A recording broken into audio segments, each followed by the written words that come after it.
PM Narendra Modi ने video conferencing के जरिए इसका नामकरण किया। पोर्ट ब्लेयर में हुए कार्यक्रम में केंद्रीय गृह मंत्री अमित शाह मौजूद रहे। अंडमान निकोबार का कार्यक्रम के बारे में आपने जाना। नेताजी सुभाष चंद्र बोस की अगर बात करें तो उनकी जयंती पर आरएसएस का कोलकाता में भी बड़ा कार्यक्रम हुआ। संघ प्रमुख मोहन भागवत ने समारोह में हिस्सा लिया और इस अवसर पर भागवत ने अपने संबोधन में नेताजी के जीवन की तारीफ की। मोहन भागवत ने कहा कि नेताजी ने अपनी पूरी जिंदगी तपस्या में लगा दी। नेताजी को देश की आजादी के लिए देश तक छोड़ना पड़ा और देश के लिए ही हंसते हंसते अपनी जान भी उन्होंने कुर्बान कर दी। अब हमें नेताजी से प्रेरणा लेकर उनके अधूरे कामों को पूरा करना होगा।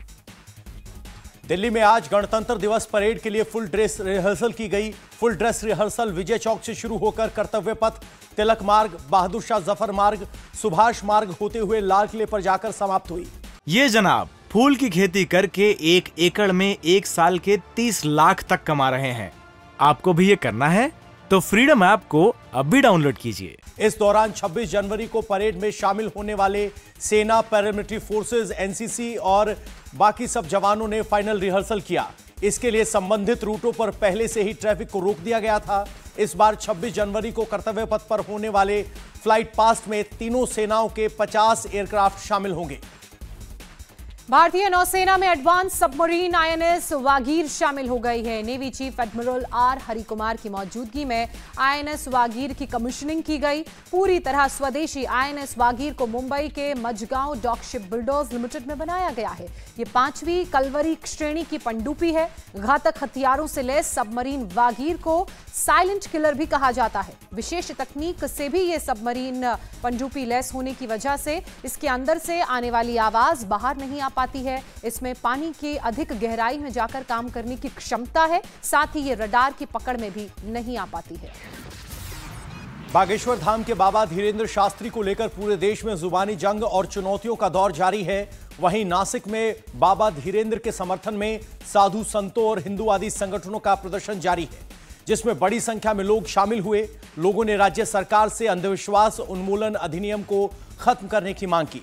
छत्तीसगढ़ के सीएम बघेल ने बाबा धीरेन्द्र शास्त्री पर सवाल उठाते हुए कहा, अगर चमत्कार है तो जोशीमठ को बचा लो।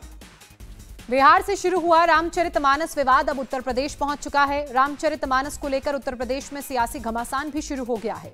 समाजवादी पार्टी के नेता स्वामी प्रसाद मौर्य ने रामचरितमानस को विवादित बताते हुए इस पर बैन की मांग की है, जिस पर बीजेपी और साधु संतों ने समाजवादी पार्टी के नेता के खिलाफ मोर्चा खोल दिया। अयोध्या में रामलला के मुख्य पुजारी महंत सत्येंद्र दास ने स्वामी प्रसाद मौर्य को शास्त्रार्थ करने तक की चुनौती दे डाली।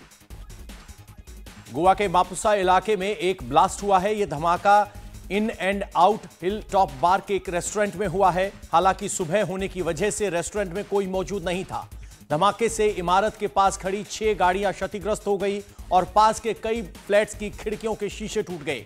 ब्लास्ट वाली इमारत की दीवारों में दरारें आ गई। एफएसएल और बम स्क्वाड की टीम ने मौके पर जांच की। ब्लास्ट के कारणों का अभी तक कोई पता नहीं चला है।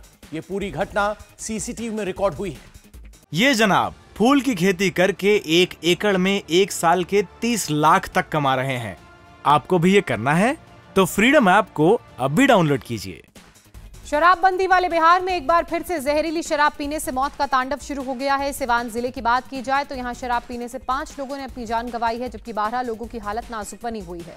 जिले के नबीगंज ब्लॉक में हो रही मौतों से मातम पसरा है। प्रशासन ने कार्रवाई करते हुए अब तक 10 लोगों को गिरफ्तार कर लिया है।